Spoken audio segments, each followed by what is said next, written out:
Hello, welcome back to my channel. Good morning, everyone, or good afternoon, wherever in the world you are.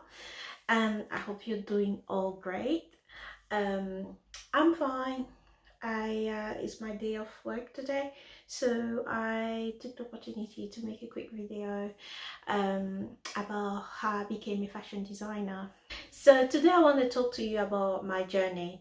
So basically, since I was very little, I always loved fashion. My mom used to sew. She used to have a sewing machine, but she never really allowed me to use her sewing machine. So I learned to sew from watching her, but I used to copy her by hand. So I used to hand sew. And then when I came to the UK, I did all my study and stuff. But then when it was time to chose a career, I went into fashion school. So I went to London College of Fashion, where I studied fashion design, technology, women's wear. Graduated in 2014, and I started my brand in 2016, Innocent Messy brand, and it's been yeah happening since then. But it all sounds glamorous, right? And like, oh, it's nice and easy, it's fun. And no, it's not. Fashion, if you come into fashion for the glamour side of fashion, you're gonna be very disappointed, because behind that glamour and glitters, there's a lot of work involved, and there's a lot of patience. I can't say that I'm living from my craft of my of I'm living off fashion right now, because I'm not. I still have to have like a part-time job to support my daily life and everything else, because fashion is consuming, right? And one of the reasons why I started my own brand is because after graduating, I had my first child at the end of my first year. So when I came back from my second year, I was already a mom, and when I graduated, I just desperately just wanted to find a job in the fashion industry, which is not an easy thing to do, because they just don't hire you because you have a degree or because you study at London College of Fashion, and they just don't hire you if you're talented or whatever. No, it's a very complicated world, the fashion industry. So you could get job as a intern, and what they mean by intern, when you do internship, you most of the time you don't get paid, or you get little pay, and or you only get like lunch, and if you're lucky they'll pay your transport. And for me, who used to live an hour away from like London, traveling to London is not cheap, and I still have to look after my child, I had to pay rent, I have to, I had responsibilities. So after 1 year, I decided that I needed to do something. So I stopped internship, and I decided that I was going to start my own brand.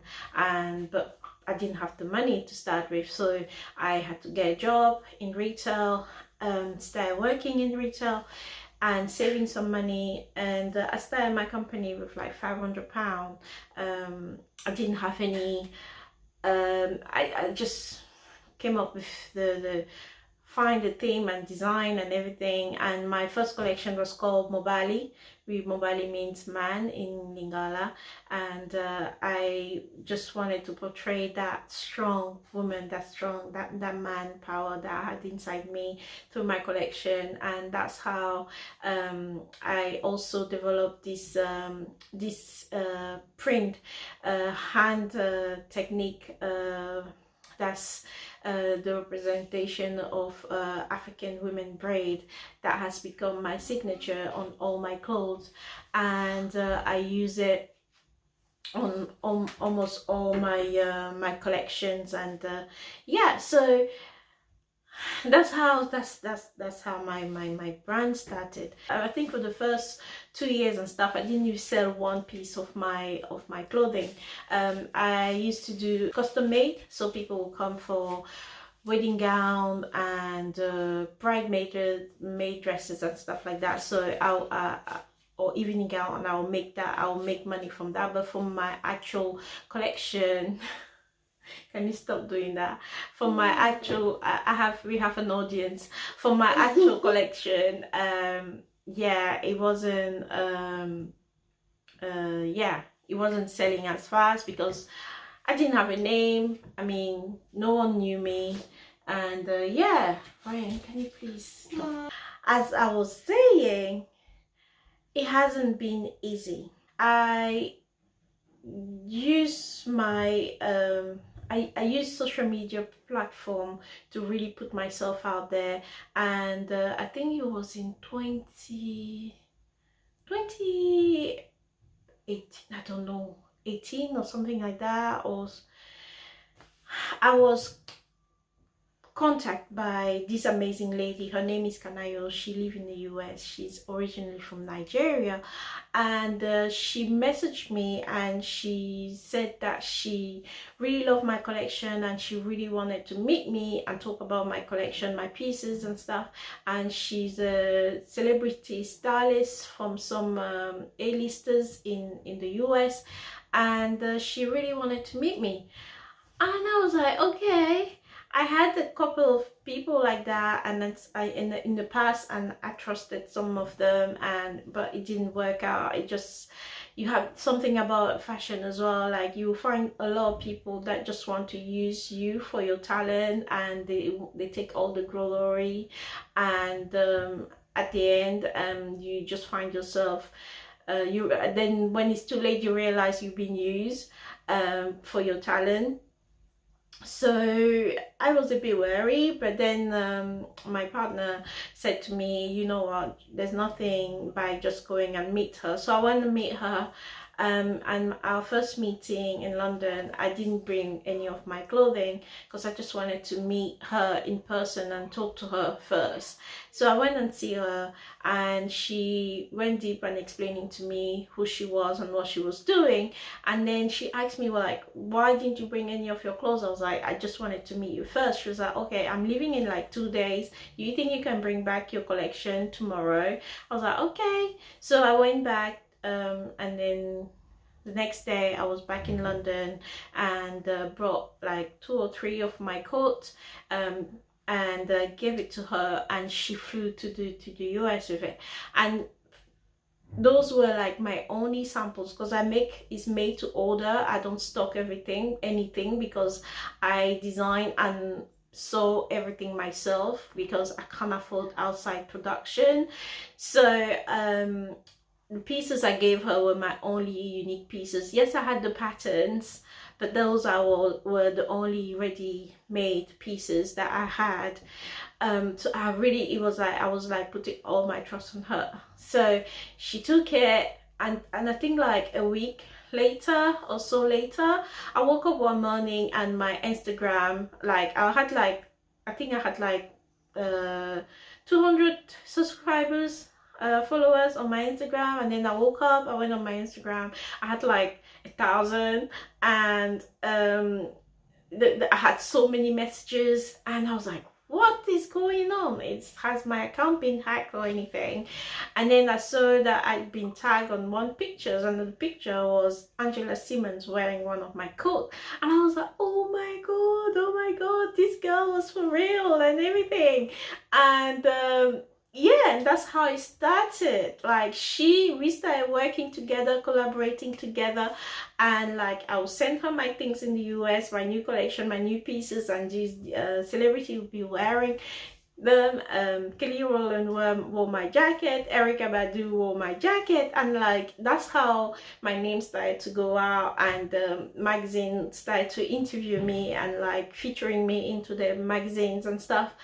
Angela Simmons wore one of my jumpers when she was announcing her engagement from her late fiance, unfortunately. Like, yeah, so that was like, it was a big thing for me. Like everything was just happening, like everything that I wanted, my dream was just coming through, from like going from nowhere, just starting by myself. So I was really happy. But that came with a downfall. When you're not ready for all the attention that your brands get, like when I mean not ready, like financially, that could be a very bad impact on your brand.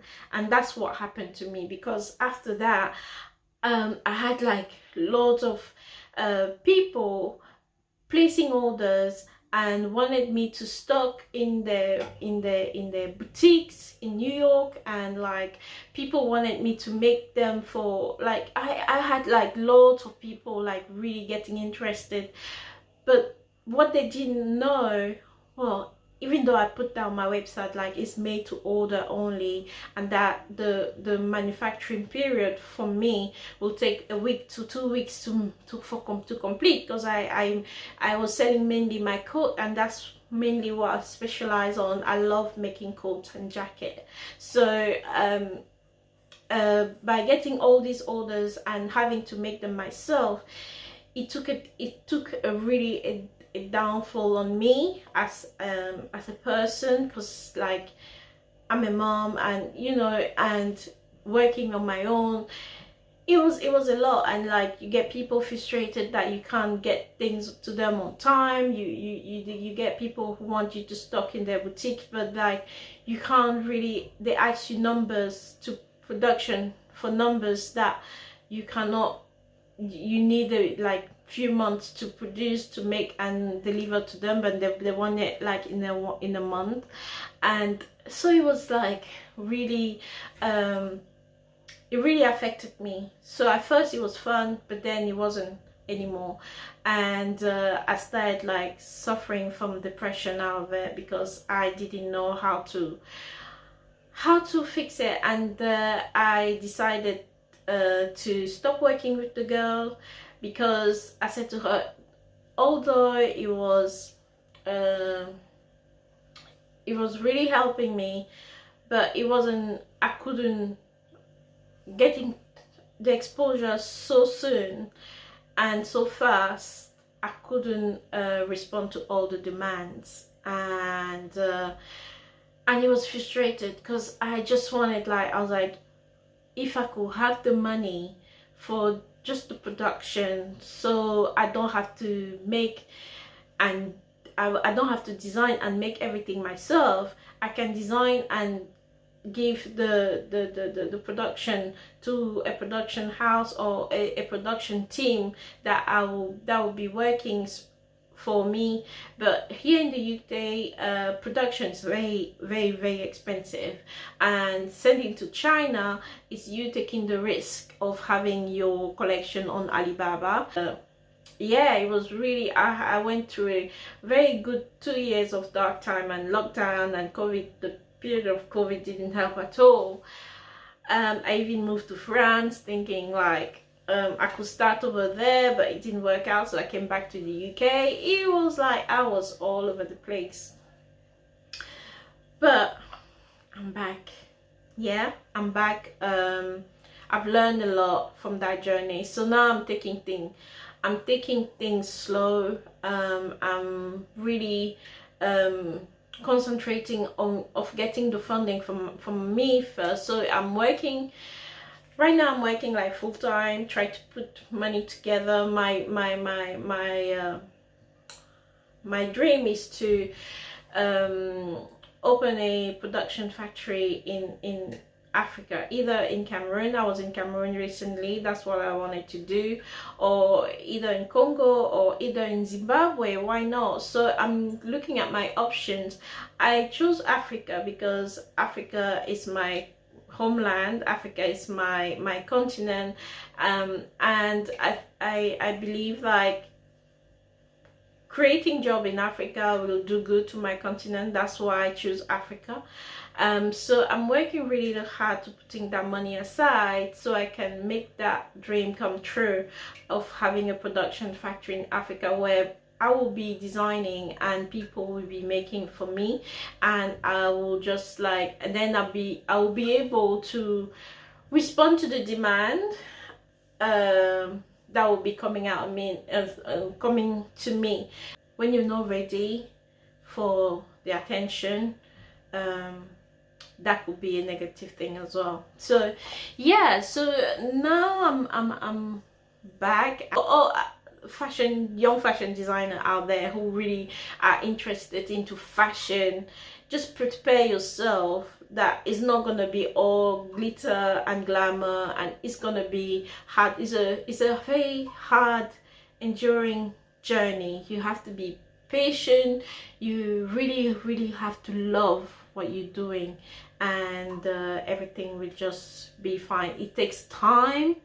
You can't have it at the beginning. You can't only have fashion as your main income. You have to do other things. You have to work on the side to support your brand. So yeah, so there's a lot of behind the scene work you have to do. And yeah, so if you're into it because you just want the glitter and glamour and like quick cash, you're gonna be in for a very bad surprise. So yeah, so that's it. If you have any question, leave it in the comment below. Please don't forget to like and subscribe to my channel, and I will have more stories, and I'll come to you with more tips about how to be a fashion, how to succeed in the fashion industry. Yeah, in present days. Okay, also don't forget to visit my website. Okay, thank you, bye, au revoir, au revoir.